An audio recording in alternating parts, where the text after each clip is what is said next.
আসসালামু আলাইকুম এভরিওয়ান। তো আপনাদের প্রেম বিলাসী গল্পের 2 নাম্বার পার্ট নিয়ে চলে আসলাম। তো বেশি কথা না বলে চলুন গল্প শুরু করা যাক। বাবা, মা, আপু আর ভাইয়ার আদরের পরিটি ছিলাম আমি। ফুলের টোকাও পড়তে দেইনি আমার গায়ে। আর আজ আমি ওনার দিকে অবাক চোখে তাকিয়ে আছি। চোখ থেকে পানি পড়ছে অবিরল। মানুষ মানুষ এতটা নিষ্ঠুর কি করে হতে পারে? আমি যে একজন মানুষ, আমারও যে কষ্ট হয় এটা হয়তো উনি ভুলেই গেছেন। নিজের কষ্টটাকে আমার কষ্ট দিয়ে ঢাকার কি অসাধারণ প্রচেষ্টা। আমি কিছু বলার ভাষাই খুঁজে পাচ্ছি না। সামনে দাঁড়িয়ে থাকা মানুষটাকে বদ্যমাত বলে মনে হচ্ছে। হঠাৎই আমার পড়ে লাল হয়ে যাওয়া হাতটা চেপে ধরলেন। ব্যথায় কুকরিয়ে উঠলাম আমি, কিন্তু সেদিকে তার খেয়ালই নেই। মনে হচ্ছে আমার ব্যথাতেই পৈশাচিক আনন্দ পাচ্ছেন তিনি। আমার চোখের পানি কি উপেক্ষা করে আরও শক্ত করে চেপে ধরে বলে উঠলেন, এই মেয়ে, কথা কানে যায় না?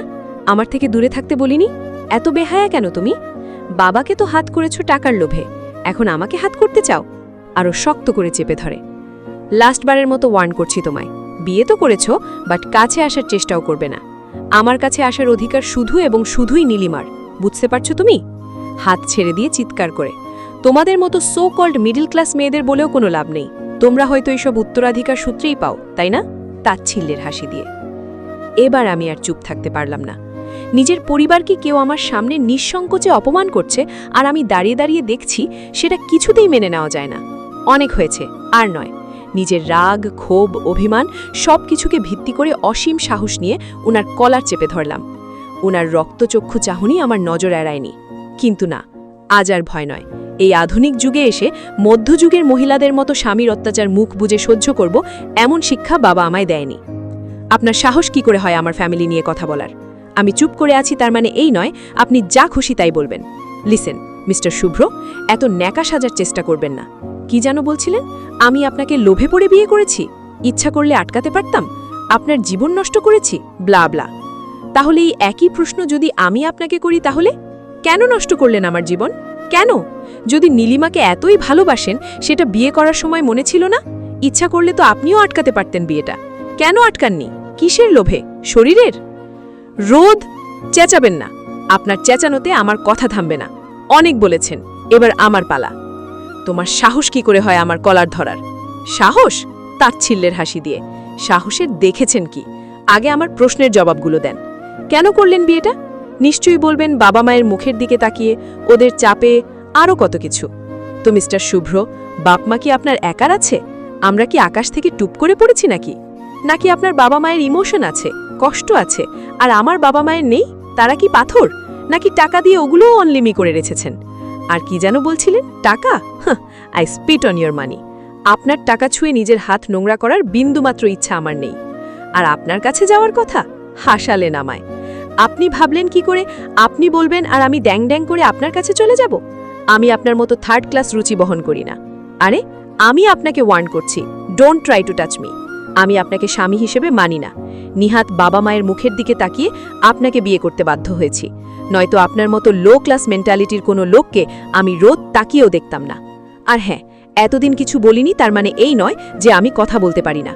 আমি চুপ করেছিলাম শুধুমাত্র আপনার কথা ভেবেছিলাম নীলিমা আপুকে হারিয়ে আপনি depressed, but I was wrong. আপনি ডিপ্রেসড নন, ইউ আর মেন্টালি সিক। আর কোনো সাইকোকে প্রশ্রয় দেওয়ার প্রশ্নই আসে না। You got it? বলেই কলার ছেড়ে দ্রুত নিচে চলে আসলাম। ওখানে দাঁড়িয়ে থাকার বিন্দুমাত্র শক্তি আর নেই। রুম থেকে বেরিয়েই কয়েক দফা জোরে জোরে শ্বাস নিলাম। মাই গড, রোদ, I am proud of you. ওয়াহ, ব্রেভ গার্ল। পুরাই নো বলে ছক্কা মেরে দিয়েছিস। ওয়ে হয়ে, সাইকোটার মুখটা দেখার মতো ছিল। ইচ্ছে করছে লুঙ্গি ডান্স দেই। ইস, আরে কে কোথায় আছিস? আমার প্রশংসা কর। অতি খুশি লাগে কেলে? এসব ভাবতে ভাবতে বিশ্বজয়ী একটা হাসি নিয়ে নাচতে নাচতে নিচে চলে আসলাম। কিরে ছোট নাতবউ, এত খুশি লাগছে কেন তোকে? বর বেশি বেশি আদর করেছে নাকি? মুখ টিপে হেসে আমি অধিক আনন্দে হিতাহিত জ্ঞান হারিয়ে দাদিকে জড়িয়ে ধরে বলে ফেললাম, না গো, বর আমাকে নয়, আমি বরকে আদর করে এলাম। তাই বুঝি? বলেই বুঝতে পারলাম রং জায়গায় রং কথা বলে ফেলছি। ছি ছি, আঙ্কেল, ভাইয়া, আন্টি সবার সামনে কি বলে ফেললাম? আল্লাহ, মাটি ফাঁক করে দাও, নয়তো আকাশে ফুটো করে দাও। আমি আর বাঁচতে চাই না। আর চোখে সবাইকে দেখছি, সবাই মিটিমিটি হাসছে, ইভেন মামুও। আজকে বুঝতে পারছি লজ্জা কাকে বলে, কত প্রকার ও কি কি। এর আগেও আমার ফলিশনেসের জন্য এমন পরিস্থিতিতে পড়তে হয়েছে আমায়, সেদিনও এই খাটাসটার জন্য, আর আজও। ফ্ল্যাশব্যাক। সেদিন শুভ্র ভাইয়েলা ফুল ফ্যামিলি আমাদের বাসায় ইনভাইটেড ছিল। আপু আর অভ্র ভাইয়ের বিয়ের কথা চলছিল তখন। এক্সাম শেষে কলেজ থেকে বাসায় ফিরেই যেই না তাড়াহুড়ো করে রুমে ঢুকতে যাব, কেউ একজন পেছন থেকে হেঁচকা টান দিয়ে পাশের গেস্ট রুমে ঢুকিয়ে দরজা দিয়ে দিল। ঘটনার আকস্মিকতায় চমকে চিৎকার করতেই একজোড়া হাত আমায় দেয়ালের সাথে চেপে ধরে শক্ত হাতে মুখ চেপে ধরল। ভয়ে মনে হচ্ছিল হৃৎপিণ্ড নামক জিনিসটা যে কোনো টাইম বেরিয়ে আসবে। চকটা মিটমিট করে যা দেখলাম তাতে ভয় চক্রবৃদ্ধি হারে বেড়ে শেষ সীমানায় গিয়ে পৌঁছালো। হ্যাং মেরে দাঁড়িয়ে আছি। যাকে আমি জমের মতো ভয় পাই, সে যদি অর্ধ উলঙ্গ অবস্থায় আমাকে দেয়ালে চেপে ধরে দাঁড়িয়ে থাকে, তবে তা ভয় পাওয়ার জন্য যথেষ্ট সুটেবল বলে আমি মনে করি। শরীরে বাথ টাওয়াল জড়িয়ে আমার সামনে দাঁড়িয়ে আছেন শুভ্র ভাইয়া। উন্মুক্ত বুকে লেপ্টে থাকা লোম আর বিন্দু বিন্দু জল জানান দিচ্ছে মাত্রই শাওয়ার নিয়েছেন তিনি। ফর্সা মুখটাকে হালকা লাল হয়ে থাকা চোখ দুটো আরও আকর্ষণীয় করে তুলছে। কিন্তু প্রশ্নটা হলো, আমাকে এখানে কেন আনা হয়েছে, আর এভাবে চেপে ধরে থাকার কারণটাই বা কী? মেয়ে হিসেবে অবশ্যই আমার রেগে যাওয়া উচিত, কিন্তু দুঃখের বিষয় হলো আমার রাগ ভয়ের নিচে চাপা পড়ে আপাতত তন্দুরি চিকেনে পরিণত হয়েছে। আমি যেভাবে ভয়ে কাঁপাকাঁপি করছি, আমার ধারণা রাগের যদি কোনো ক্রোমোজোম থেকে থাকে, তাহলে তারাও ইতোমধ্যে এই ব্যাটার ভয়ে রীতিমতো কাঁপাকাঁপি শুরু করে দিয়েছে। এই ব্যাটা যে লুচু নাম্বার 1, সে সন্দেহ আমার প্রথম দিনই ঘুচে গেছে। উনি যে হাই লেভেলের বেশরম, সেটাও আজ জানা হয়ে গেল। ভয়ে লজ্জায় না পারছি ওনাকে কিছু বলতে, না পারছি ওনার দিকে তাকাতে। এভাবে বেশিক্ষণ দাঁড়িয়ে থাকাও আমার পক্ষে সম্ভব না। হাত পা অসম্ভব ঠান্ডা হয়ে আসছে। তার ওপর নেমোখালাম হাটটা আমার বিরুদ্ধেই বিদ্রোহ শুরু করে দিয়েছে ইতোমধ্যে। উনিও কিছু বলছেন না, তাই ভয়ে ভয়ে আমিই বলে উঠলাম, আমাকে এখানে কেন এনেছেন? Good question. তোমাকে এখানে আনার পেছনে আমার বড়সড় একটা প্ল্যান আছে। শয়তানি হাসি দিয়ে। মানে কি প্ল্যান? এই মেয়ে, কাঁপছো কেন? রাগী গলায়। আপনি প্লিজ আমার সাথে এমন কিছু করবেন না। এমন কিছু মানে? ভ্রু কুচকে। Like seriously? এই মেয়ে, তোমার মাথায় কি আসলেই কয়েকটা তার ছিঁড়া নাকি? How can you think about it? সারা দিন সিরিয়াল দেখলে তো এসব চিন্তাই মাথায় ঘুরবে। ফুপ্পিকে জানাতেই হবে। আমি থতমত খেয়ে গেলাম। প্রচুর লজ্জা লাগছে। ছি, সত্যি তো আমি অনেক বেশি ভেবে ফেলেছি। কিন্তু আমি মোটেই সারাদিন সিরিয়াল দেখি না। আচ্ছা, উনি মাকে কি জন্য বিচার দিবে? আল্লাহ বাঁচাও আমায়। কি বলবেন মাকে? বাচ্চা মেয়ের মাথায় যে এসব বাজে চিন্তাভাবনা ঘুরে বেড়ায়, সেটা তো মা হিসেবে ফুপ্পির জানার পুরো অধিকার আছে। আর ভাই হিসেবে বিষয়টা ওনাকে জানানো আমার কর্তব্য, তাই না? চোখ টিপে। না, প্লিজ মাকে কিছু বলবেন না, প্লিজ। বিশ্বাস করুন, আমি মোটেও অমন কিছু ভাবিনি। মাথা নিচু করে করুণ গলায়। কেমন কিছু? ওই তো। বলতে গিয়ে দেখি উনি মুখ চেপে হাসছেন, তাই আর কথা না বাড়িয়ে মাথা নিচু করে দাঁড়িয়ে রইলাম। আচ্ছা, তুমি চাচ্ছ যে আমি তোমার মাকে কিছু না বলি, রাইট? তাড়াহুড়ো করে। ওকে, বলবো না। সত্যি? বাট একটা শর্ত আছে। তোমাকে আমার জন্য একটা কাজ করতে হবে। You can take it like a deal, you know না, গিভ অ্যান্ড টেক। বাঁকা হাসি দিয়ে। কি করতে হবে? সিম্পল। তোমার রুমে একটা পার্সেল রেখে আসছি, ওইটা তুমি কাল কলেজ যাওয়ার সময় নীলিকে দেবে। আমি ওনাকে কোথায় পাবো? অবাক হয়ে। আমাদের ভার্সিটি গিয়ে দিয়ে আসবা। কি? আপনার মাথা খারাপ? আমি একা কিভাবে? আর আপনার জিএফ আপনি যেতে পারেন না কেন? রেগে গিয়ে। আমি যেতে পারবো না, কজ বাবা আমাকে কাল 1 মিনিটের জন্যেও ছাড়বে না। তাছাড়া ম্যাডাম আমার উপর রেগে আছে, ওর মানও ভাঙাতে হবে। So you are the better option for me. চোখ টিপে। আমি যাব না। অন্যদিকে মুখ ঘুরিয়ে। ওকে, যেও না, আমি যাচ্ছি ফুপ্পির কাছে। কত কিছু বলার আছে। যেতে নিলে। এই না না, আমি যাব, মুখ গোমড়া করে। Good girl. হঠাৎই অভ্র ভাইয়া রুমে ঢুকে আমাদের এভাবে দেখে অবাক হয়ে দাঁড়িয়ে পড়ে। ভাইয়াদের জন্য চা নিয়ে এসে আপু শুভ্র ভাইয়াকে এভাবে দেখে চায়ের কাপ ফেলে দিয়ে চোখ চেপে করে চিৎকার দিয়ে ওঠে। তারপর বাকি সব ইতিহাস। আপুর চিৎকার আর কাপ ভাঙার শব্দে সবাই রুমে এসে হাজির। সবাই চোখে একঝাঁক প্রশ্ন নিয়ে আমাদের দিকে তাকিয়ে আছে। আর আমি, সে আর নাইবা বলি। অবশেষে নীরবতা ভেঙে আম্মু গম্ভীর কণ্ঠে বলে উঠল, রোদ, তুমি এই সময় এখানে কি করছিলে? আসলে পার পার শুভ্র ভাইয়ার দিকে তাকিয়ে থেমে গেলাম। কি পার পার করছিস? ভ্রু কুচকে জিজ্ঞেস করল আপু। তারপর আমি যা বলেছিলাম তাতে করে শুভ্র ভাইয়া সহ সবারই চোখ বেরিয়ে আসার উপক্রম হয়েছিল। আমি তাদেরকে বলেছিলাম আমি এখানে গোসলের পারমিশন নিতে এসেছিলাম। জানি কথাটা শুনে অবাক হওয়াটাই স্বাভাবিক, কিন্তু কি করা, পার দিয়ে অন্য কোনো ওয়ার্ড আসছিলই না। আর ওনার টাওয়ালটা দেখে গোসল ওয়ার্ডটাই ফট করে বেরিয়ে গেল। এরপর শুভ্র ভাইয়া ওনাদের কিছু বুঝিয়েছিলেন। কি বুঝিয়েছিলেন তা আমি এখনো জানতে পারিনি। তারপর থেকেই সবাই এই বিষয়টা নিয়ে মজা নেয় আর হু হা করে হাসাহাসি করে। দাদির কথায় বাস্তবে ফিরে এলাম। ওই তো আমার দাদু ভাই চলে এসেছে। কি গো দাদু ভাই, মুখটা এমন করে রেখেছ কেন? আদর কম হয়েছে নাকি? মুখ টিপে হেসে। ইস, এবার আমার লজ্জায় মরে যেতে ইচ্ছে করছিল। দাদিটাও না, কি দরকার ছিল এভাবে লজ্জায় ফেলার? এবার আমি আর চোখে ওনার দিকে তাকালাম, ওনার রিয়াকশনটা দেখতে চাচ্ছি। কিন্তু আমাকে ব্যর্থ হতে হলো। ওনার মুখে রাগ বা লজ্জা কিছুই খুঁজে পাচ্ছিলাম না। দাদিকে কিছু না বলে চুপচাপ 5 মিনিটের মধ্যে খেয়ে উঠে গেলেন। আমি ব্যাপারটা নিতে পারছিলাম না। আমার ধারণা মতো এই মুহূর্তে ওনার প্রতি আমার প্রচুর রেগে থাকার কথা, কিন্তু এখানে তো কাহিনীই উল্টাই যাচ্ছে। শাস্তি পেতে হবে না ভেবে আমার খুশি হওয়ার কথা, কিন্তু এই মুহূর্তে আমি খুশি হতে পারছি না। একটা খটকা রয়ে যাচ্ছে। এর মধ্যে মামু বলে উঠলেন, রোদমা, কাল কিন্তু তোমাদের বাড়ি যাওয়ার কথা, সব গুছিয়ে নিও। শুভ্রকে আমি বলে দেব। অভ্র, রুহি, তোমরাও তৈরি হয়ে নিও। আমরা সবাই সম্মতি জানাতেই মামু ল্যাপটপটা হাতে নিয়ে অফিসে চলে গেলেন। সারাটা দিন আপু আর মামানিকে কাজে হেল্প আর দাদির সাথে দুষ্টামি করে কেটে গেল। কিন্তু অবচেতন মন শুধু একটা কথাই ভাবছে, এই ব্যাটার মাথায় চলছেটা কি? এত সহজে ছেড়ে দেওয়ার পাত্র তো উনি নন। রাতে আর একটু জ্বালিয়ে বাজিয়ে দেখতে হবে ব্যাপারটা কি। রাত প্রায় 12টা বাজতে চলল, ওনার কোনো খোঁজ নেই। সেই সকালে বেরিয়েছিলেন আর ফেরেননি। এবার বেশ দুশ্চিন্তা হচ্ছে। ওনার নাম্বার আমার কাছে আছে, কিন্তু আমার পক্ষে ওনাকে ফোন দেওয়া পসিবল নয়।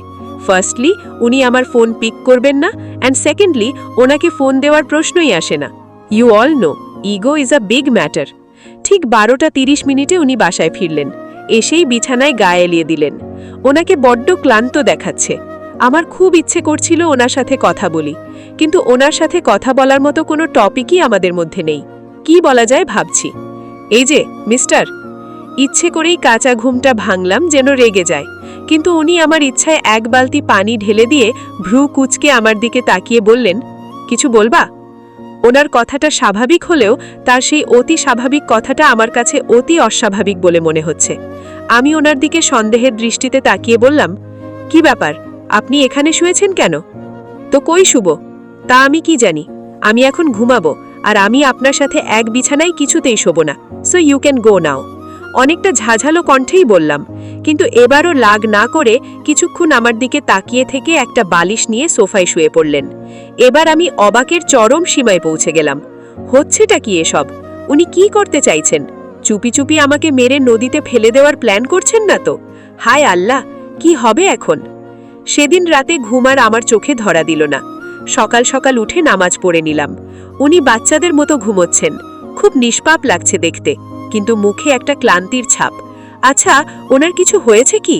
হঠাৎ এমন পরিবর্তন কি আদৌ মেনে নেওয়া যায়? ব্রেকফাস্ট করেই বেরিয়ে পড়লাম আমাদের বাসার উদ্দেশ্যে। খুবই ভালো লাগছে। বাবা মায়ের সাথে পুরো একটা দিন থাকবো ভেবেই নাচতে ইচ্ছে করছে। আবার পুষে রাখা অভিমানটাও চাড়া দিয়ে উঠছে বারবার। উনি পুরো রাস্তা নির্বাক ছিলেন। গম্ভীর মুখে গাড়ি ড্রাইভ করে গেছেন শুধু। ওনার এমন ব্যবহার আমায় বড্ড ভাবাচ্ছে। বাইরের দৃশ্য আর পিছনের সিটে বসে থাকা আপু আর ভাইয়ার খুনসুটি ঝগড়া এনজয় করতে করতেই বাড়ি পৌঁছে গেছি। বাড়ি এসে বাবা মাকে ভালো মন্দ জিজ্ঞেস করা ছাড়া আর একটা কথাও বলেননি। সকাল থেকেই চুপচাপ বসে আছেন রুমে। কোনো রকম খেয়ে আবার রুমে চলে গেছেন। সবাই ড্রয়িং রুমে আড্ডা দিচ্ছিল, কিন্তু আমার মন পড়ে আছে ওনার কাছে। আচ্ছা, ওনার সাথে কি আমার কথা বলা উচিত? আর কিছু না ভেবে চলে গেলাম রুমে। উনি কপারে হাত রেখে বিছানায় শুয়েছিলেন। কোনো রকম বনিতা না করে বলে উঠলাম, এই যে শুনছেন? চোখ মেলে তাকিয়ে, কিছু বলবে? আপনি কি ঠিক আছেন? মানে বলছিলাম যে আপনাকে মোটেও ঠিক লাগছে না। কোনো সমস্যা হচ্ছে আপনার? চাইলে আমাকে বলতে পারেন। এক নিঃশ্বাসে, রোড, ওনার ডাকে আমি কেঁপে উঠলাম। এত নরম আর করুণ সুরে কেউ আমায় এর আগে ডাকেনি এর আগে। ওনার কণ্ঠটাই যেন হাজারো আকুতি মিশে আছে। রোদ, আমার সাথে একটু বাইরে কোথাও যাবে প্লিজ? ওনার কথাটা শুনে যেন আকাশ থেকে পড়লাম। যে মানুষটা আমাকে 1 মিনিটের জন্য সহ্য করতে পারে না, সে কিনা আমাকে তার সাথে ঘুরতে যেতে বলছে। ব্যাপারটা হজম করতে বড্ড কষ্ট হচ্ছে। যাবা রোদ, প্লিজ, আমার দম বন্ধ হয়ে আসছে রোদ, করুণ চোখে। ওনার কথায় কি রিয়াকশন দিব বুঝতে পারছি না। মস্তিষ্ক বলছে কোথাও গন্ডগোল আছে, নো রোদ, ডোন্ট গো। কিন্তু মনটা তো নাছোড়বান্দা, তাই মনটাকে জয়ী করে রাজি হয়েই গেলাম। গাড়িতে বসে আছি আর উনি ড্রাইভ করছেন। জানি না কোথায় যাচ্ছি, কেন যাচ্ছি। মনের মধ্যে না না কোথাও উঁকি দিচ্ছে। আচ্ছা, উনি যদি নির্জন জায়গায় নিয়ে গিয়ে আমাকে মেরে ফেলেন? এসব ভেবে ভয়ে কেঁপে উঠছি। কিন্তু ওই যে মন, যে সর্বদা মস্তিষ্কের বিপরীতে হাঁটে, সে বড্ড নিশ্চিন্তে বসে আছে। কেন যেন মনে হচ্ছে ওনার সাথে থাকলে কোনো বিপদ আমায় ছুঁতেই পারবে না। হঠাৎ করে ব্রেক কষাতে ভাবনার সুতো কাটল। উনি আমাকে নামতে বলে সামনের দিকে চলে গেলেন। একটা নির্জন জায়গায় গাড়ি থামিয়েছেন তিনি। পরিবেশটাতে বেশ শান্তি শান্তি ভাব আছে, মন ভালো হয়ে যাবার মতো পরিবেশ। ওনার দিকে এগিয়ে গেলাম। ঘাসের ওপর মাথা নিচু করে বসে আছেন তিনি। একদিনেই মুখটা কেমন শুকিয়ে গেছে, বড্ড মায়া লাগছে। মনে হচ্ছে উনি ভেতরে ভেতরে গুমড়ে মরছেন। জানি না কি ভেবে হঠাৎ ওনার কাঁধে হাত রাখলাম। তিনি যদি এক ঝটকায় আমার হাতটা কাঁধ থেকে সরিয়ে দিতেন, তাহলে হয়তো তা আমার জন্য স্বাভাবিক একটা ব্যাপার হতো। কিন্তু তিনি যা করলেন তার জন্য আমি কোনো কালেই প্রস্তুত ছিলাম না। ওনার কাঁধে হাত রাখতেই উনি বাচ্চাদের মতো ফুঁপিয়ে উঠলেন। আমি কি করব বুঝতে পারছি না। এমন কিছু হতে পারে আমি স্বপ্নেও ভাবিনি। এই মানুষটাকে হাসতে দেখেছি, রাগতে দেখেছি, ধমকাতে দেখেছি, কিন্তু কাঁদতে দেখিনি কখনো। এমন পরিস্থিতিতে আগে কখনো পড়িনি। কি বলে সান্ত্বনা দেওয়া যেতে পারে তাও জানা নেই। তার উপর ওনার এমন অদ্ভুত বিহেভিয়ারের কারণটাও জানি না। তাই চুপ করে রইলাম, কিছু বললাম না। এই অসীম নীরবতায় শুধু ওনার কান্নার আওয়াজ ভেসে আসছে। আমার ভেতরটাও দুমড়ে মুচড়ে যাচ্ছে। হঠাৎ উনি আমার হাত ওনার বুকে রেখে কান্না জড়িত কণ্ঠে বলে উঠলেন, এইখানটায় খুব কষ্ট হচ্ছে রোদ, আমি নিঃশ্বাস নিতে পারছি না রোদ, আমি নিঃশ্বাস নিতে পারছি না। বড্ড ভালোবাসি আমি নীলিকে, বড্ড ভালোবাসি। ওকে ছাড়া আমি বেঁচে থাকতে পারছি না, মরে যাচ্ছি, আমি মরে যাচ্ছি। অঝরে কাঁদছেন তিনি। জানো রোদ, ভালোবাসার পাল্লায় আমি সবসময় নীলির কাছে হেরে যেতাম। আমার থেকেও বেশি ভালোবাসত ও আমায়, তবু ধরে রাখতে পারলাম না। দেখো, এই হাতটা আজ ফাঁকা। ও বলছিল কখনো ছাড়বে না এই হাত, কিন্তু ও কথা রাখেনি, ধোঁকা দিয়েছে আমায়, ধোঁকা। আমি আর নিজেকে ধরে রাখতে পারলাম না। ওনার কষ্টগুলো আজ বেরিয়ে আসছে, সাথে আমাকেও কাঁদিয়ে মারছে। একটু থেমে আবার বলতে শুরু করলেন তিনি, ওকে আমার চাই রোদ, এনে দিবে ওকে, দাও না এনে, দাও না প্লিজ। বাচ্চাদের মতো আবদার করে যাচ্ছেন তিনি। কিন্তু ওনাকে আমি কি করে বুঝাবো এটা যে আমার সাধ্যের মধ্যে নেই। আমিও অঝরে কেঁদে চলেছি। ওনার চোখের জল যে বড্ড পোড়াচ্ছে আমায়। রোদ, এই রোদ, বলো, এনে দিবা, কিছু বলছো না কেন? জানো ওর শেষ কথা কি ছিল? ও বলেছিল শুভি একটা মিষ্টি মেয়ে দেখে বিয়ে করে নেবে, কথা দাও। ওর কথা আমি রেখেছি, ওর পছন্দের মেয়েকেই বিয়ে করেছি। তোমাকে খুব ভালোবাসতো নীলি, সবসময় বলতো তোমার কাজিনটা বড্ড মিষ্টি শুভি। কিন্তু ও আমার কথা রাখেনি, চলে গেছে, আমাকে ছেড়ে চলে গেছে। হেঁচকি দিতে দিতে, আমি বড্ড বাজে রোদ, বড্ড বাজে। তুমি কাল ঠিকই বলেছিলে আমি খুব নীচ একটা মানুষ, এতটাই নীচ যে নিজের ভালোবাসার মানুষটাকেও ধরে রাখতে পারিনি। তোমার জীবনটাও নষ্ট করে দিয়েছি রোদ, সব স্বপ্ন ভেঙে দিয়েছি। আমি বাঁচতে চাই রোদ, আমি নীলিকে চাই, নীলিকে।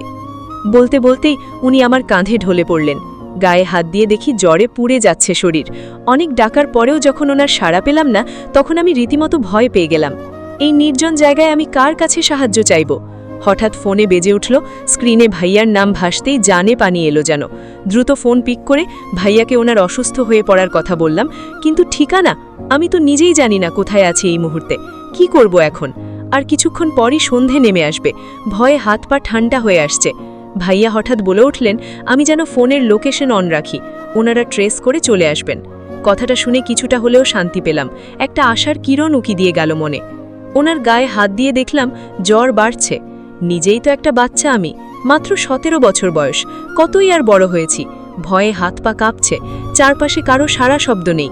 এই সময় আমার সাথে খারাপ কিছু হয়ে গেলে কে বাঁচাবে আমায়? তার উপর উনি, কি করব কিছুই বুঝতে পারছিলাম না। ওনার মাথায় পট্টি দেওয়া উচিত, কিন্তু এখানে কিভাবে? গাড়ি চেক করে একটা ওয়াটার পট পেলাম, তাতে পানিও ছিল। কিন্তু কাপড়, বাংলা সিনেমার দরদি নায়িকা শাবানার মতো অনেক চেষ্টা করেও শাড়ির আঁচল ছিঁড়তে পারলাম না। মেজাজটাই বিগড়ে গেল। ধ্যাট, সামান্য একটা শাড়ির আঁচল ছিঁড়তে পারি না আমি? শুভ্র ঠিকই বলে, আমি আসলেই একটা মগা। শুভ্রর পাশে বসে এক মনে এসব ভাবছিলাম। হঠাৎ কি যেন ভেবে ওনার পকেটে হাত দিলাম। অনেক খুঁজে একটা রুমালও পেলাম। ব্যাস, হয়ে গেল। রুমাল ভিজিয়ে ওনার কপালে রেখে ওনার বলা কথাগুলোই ভাবছিলাম। একটা মানুষ এতটা ভালো কি করে বাসতে পারে? নীলিমা আপু বড্ড লাকি, তাকে ভালোবাসার মতো একটা মানুষ আছে যে তাকে পাগলের মতো ভালোবাসে। নীলিমা আপু আর শুভ্রকে দেখে আমারও বড্ড ইচ্ছে হতো শুভ্র ভাইয়ার মতো আমাকেও কেউ এমন করেই যদি ভালোবাসত। কিন্তু কে জানতো যে আমি শুভ্র ভাইয়াকেই পাবো, আর শুভ্র ভাইয়া হারাবে তার ভালোবাসাকে? নিয়তি এত নিষ্ঠুর কেন? আমার এখনো সেই দিনের কথা স্পষ্ট মনে আছে। কত হাসি খুশি ছিল সবাই, কিন্তু একটা ঝড় এসে আনন্দমাখা দিনগুলোকে লণ্ঠমণ্ড করে দিয়ে গেল। স্বপ্নগুলোকে করে দিল তছনছ। কি ভয়ঙ্কর ছিল সেই দিনটা। ফ্ল্যাশব্যাক। পরীক্ষা দিয়ে বেরোতেই দেখি শুভ্র ভাইয়া গেটে দাঁড়িয়ে আছে। উনি আমার কলেজের সামনে দেখে অবাক হলাম। উনি এখানে কেন? চলবে।